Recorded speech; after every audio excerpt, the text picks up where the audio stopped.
Hi, I'm Seka Karo. I'm founder of LightNet, and my passion and purpose is removing the word impossible from the dictionary. We are here today with Alan Steinfeld. He is a world-renowned author, speaker, and thought leader in consciousness and UFOlogy. What I love about Alan is that he has created a television show on YouTube called New Realities, and he's interviewed some of the most important thought leaders on the planet for decades and decades. He started out in the 1980s in New York City in the hotbed of thought and creativity. In this interview, he talks about interviewing and talking with Andy Warhol, John Mack, Nassim Haramein, and so many people who have contributed to a new silver lining in what is possible. Here's his vision on not only where we've come in the last 100 years, but where we are headed. I think what excites me the most is to open people up to new perceptions, like to see the world a little differently than what their ordinary programming, cultural conditioning. We're so conditioned to see the world through this very small frame. And I like to open that frame a little more to show people a bigger reality. That's why I call my show, my passion, New Realities, because when you start to see a little more of what's possible, you have new ideas.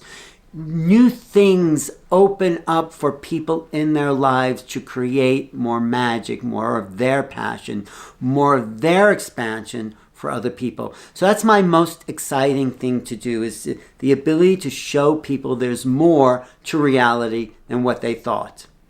You know, one of my favorite quotes is from H.G. Wells. You know who he was?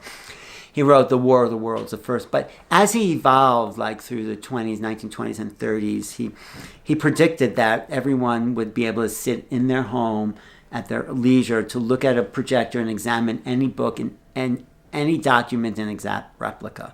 He had this remote viewing of the future there. He didn't know how that would happen.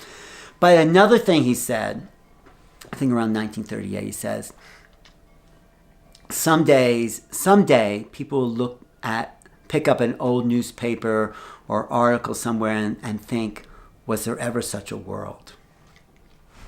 Where there was violence and, all this awful stuff that's still happening, was there ever such a world? This is what the future, I hope, maybe not too far into the future, will say about, the horrors of the 20th century and what's coming to the 21st century. And, the history of human civilization has been marked by incredible achievements and awful destruction. So it's like, you have the Taj Mahal and the atom bomb, it's like that. You have Leonardo da Vinci and Hitler, these polarities of, and so I think if we come into balance somehow, where we're all creative geniuses, and I know that's possible because we all have access to the infinite unknown, we just have to allow it through this particular filter, then that will be the world that will be what it's supposed to have been when we incarnated here.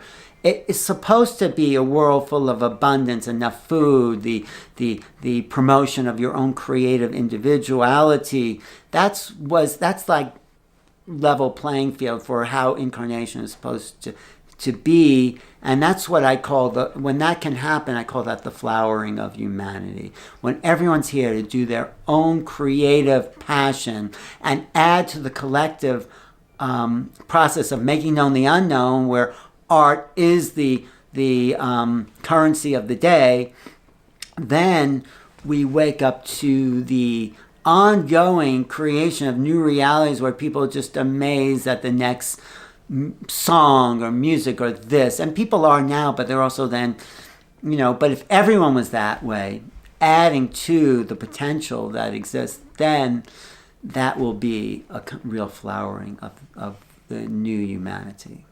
For more, watch the full episode, which will be aired on Monday. Or you can find this story on our podcast, Awaken Your Purpose. To find your passion and purpose, join us at holomovement.net/purpose.